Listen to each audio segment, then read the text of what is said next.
I'm gonna make dinner here shortly, and I love just having fun while making dinner. Like, as adults, we take everything way too seriously. We don't make enough time for play and for fun. So I highly encourage you when you're cooking dinner to like blast your favorite music, make yourself a yummy drink, have fun with it, sing, dance, like use your imagination, be creative. It doesn't need to be like this super serious thing. So I always like to use making dinner or cooking in general as a time for play and for being creative. We're gonna make spaghetti bolognese tonight. It's kind of like my own version because I'm not putting red wine in it, and I'm gonna add a few extra things and stuff. But anyways, I'm super excited, and let's get cooking.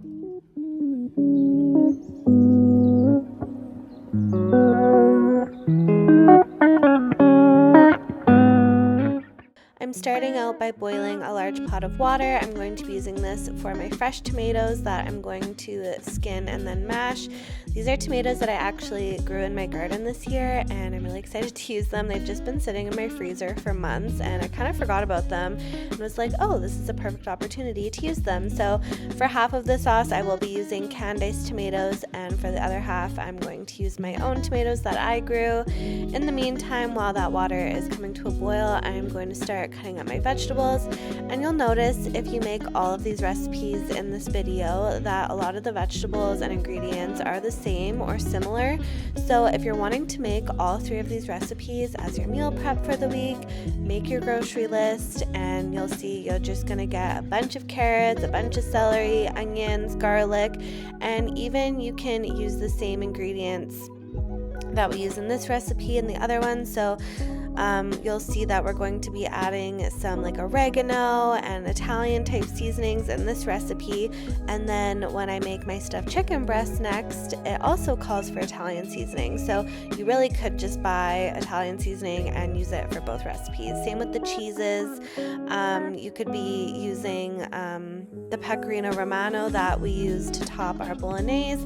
We could be using that instead of the goat's milk mozzarella for our stuffed chicken breast. So once you finish watching the video, you'll see what I mean by that. But yeah, when you're making your grocery list to make these recipes, it's really easy to use the same ingredients for all three of them, especially this one and the stuffed chicken breast. So anyways, I put my frozen tomatoes that I let thaw into the boiling water and just let them boil for about 2 to 3 minutes.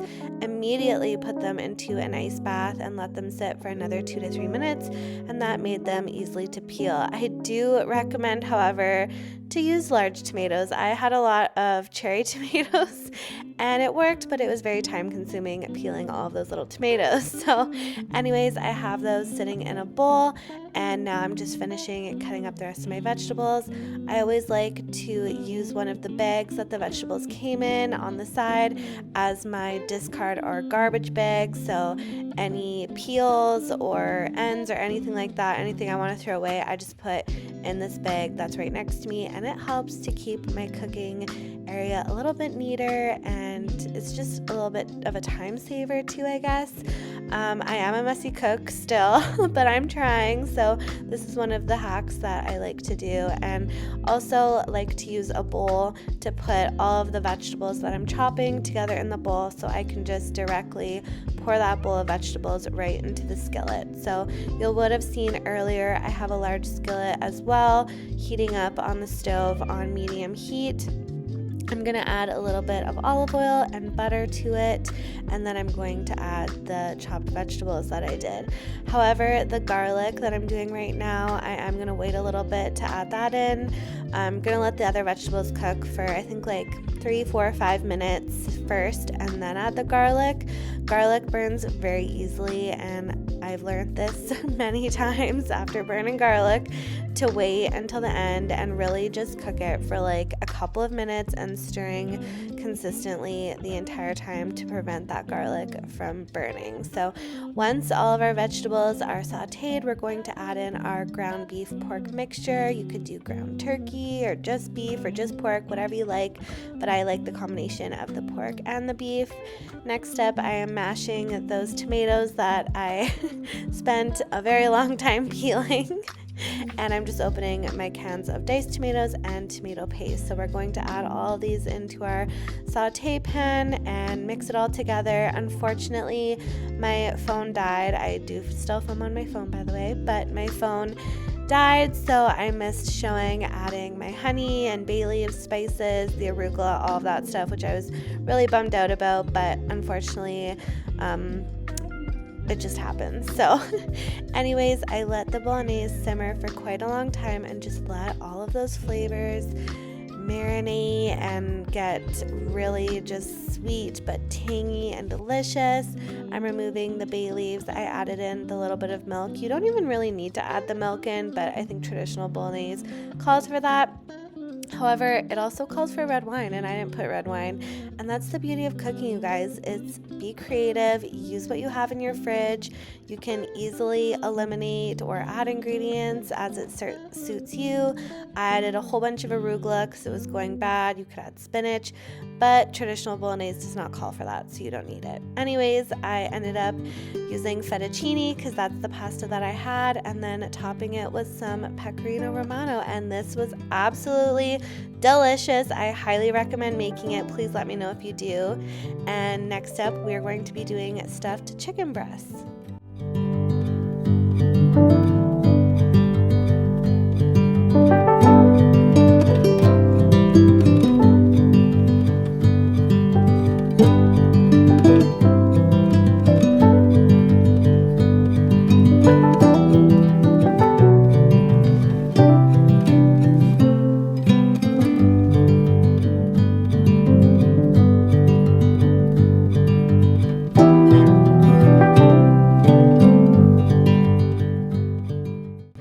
First thing we're going to do for this recipe is preheat the oven to 375.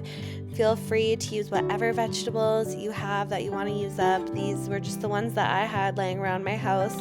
Roasting vegetables is one of the easiest but tastiest ways to use up vegetables.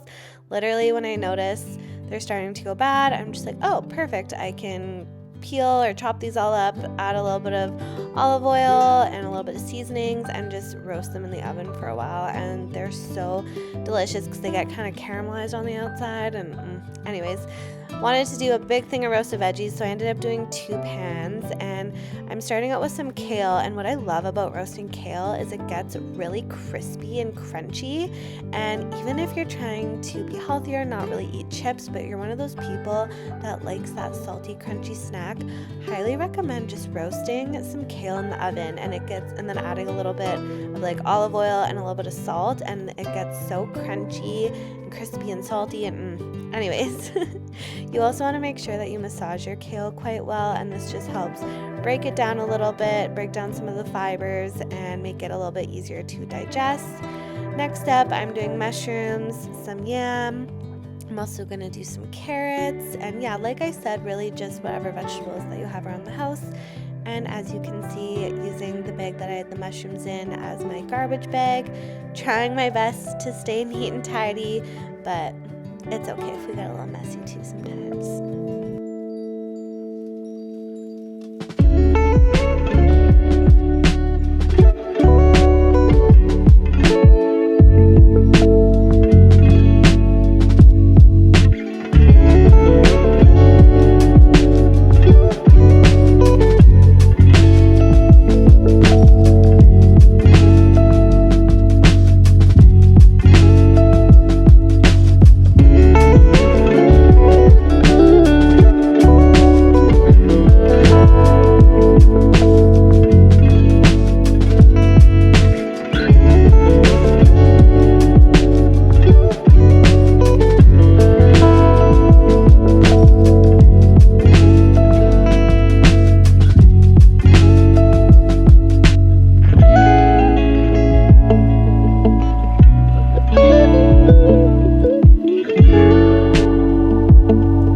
super familiar, comfortable with roasting vegetables, I recommend just doing some Googling and seeing which ones cook longer, which ones need less cooking time.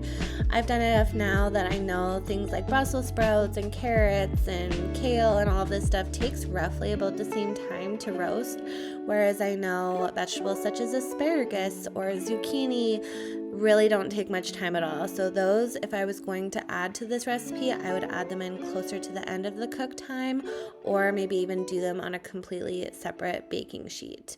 Another thing that you're going to see is because I have two baking sheets, they don't fit very well side by side. So when I put them in the oven, I have one on the lower rack, one on the middle rack, and halfway through the cook time, I end up switching racks, and I also rotate the pan as well. So the cheese that I'm using for this chicken breast is a goat's milk mozzarella, as well as just some plain goat's milk crumbles. You can use whatever type of cheese you have in your house, or like I said earlier, if you already bought some Parmesan or Pecorino for the Bolognese, you could even just use that cheese again. It's really optional, just do whatever you like. And for the seasoning as well, I'm using an Italian blend, but really just the same or very similar spices to that other recipe. So if you are making both, you could use the same spices for both. And I'm just using a Greek spice seasoning for the roasted vegetables, along with some garlic powder and just salt and pepper. And this was a seasoning blend that I already had in my house, but if you wanted to just put Italian seasoning on the vegetables as well, or even just salt and pepper or whatever you have, like, you don't need to follow what I'm doing exactly. If you don't want to buy a whole bunch of new ingredients, look in your pantry, look in your spice cupboard, see what you have and use what you have, or like I said, use similar or the same ingredients as other recipes that you're planning on making this week.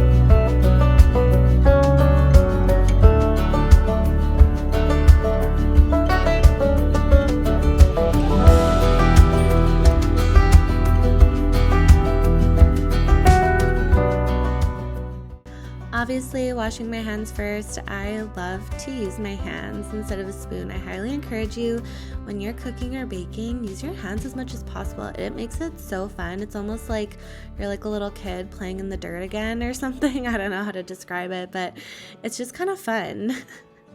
So anyways, I'm adding the chicken breast just directly onto the pans, and please wait till after you put your toothpicks in to add your oil onto your chicken breast. I forgot and put the toothpicks in first.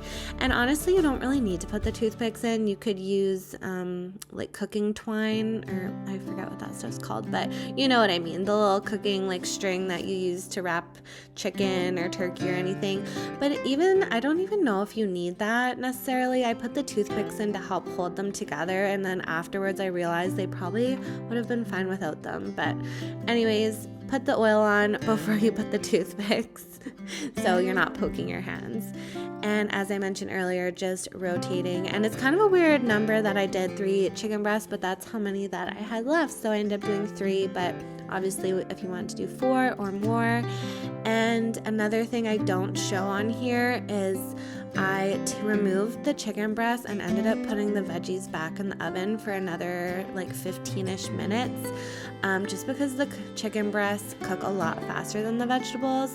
I think chicken thighs would be a little bit better. You could put them right on top of the vegetables and they would probably take roughly about the same amount of time, but roasted veggies usually take anywhere from 40 to 45 minutes at 375, whereas these chicken breasts took only about 25 minutes. So you want to remove the chicken breasts and then put the veggies back in for a little while. then next up, we are making chicken noodle soup. Is there anything more comforting in the winter? I don't think so. Or especially if you're sick, this is just obviously the go-to meal. My boyfriend was sick this week, so I wanted to make him a big pot of soup so that he could have some every day.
As I mentioned before, the vegetables I'm using in this recipe are pretty much the exact same as the ones that I used for the bolognese. That's why these 3 recipes are so good together to make ahead for meal prepping for the week, because they use such similar ingredients. So anyways, I'm using the largest pot possible. You really don't need one this big, but I realized I don't really have a good large soup pot that's not ginormous. I either have like a smaller one or a massive one, so I'm definitely gonna have to invest in like a medium-sized one. So I diced up my chicken and cooked it with just a little bit of avocado oil, salt and pepper, just for a few minutes, and then added my veggies in and let those saute for a few minutes as well until they started to go transparent. I'm putting regular organic chicken broth as well as bone broth in. You can use just regular chicken stock. I do recommend free range and organic if possible. It is a little bit more expensive, but it is healthier. And then I decided to put bone broth in as well, just because it has a lot more nutritious content and it's higher in protein, and I really wanted to get the little bit of extra nutrients into my boyfriend who was very sick. Next up, I am boiling a pot of water on the side for pasta.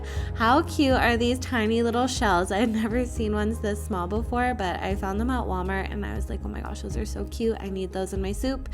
And a really good hack that somebody else told me was to cook your pasta on the side. I used to always just put my noodles directly into the soup, and then they get kind of mushy and fall apart, which is not really any good. So if you cook them separately, they stay al dente or like chewy, and you can just keep them separate in the fridge and add the noodles to each bowl as you make it, and they stay nice and chewy. So that's a little hack that I learned, and I forgot to show on camera, but I added some frozen organic peas just within the last few minutes of cooking time as well. They really don't need much time to actually cook, pretty much to just thaw out.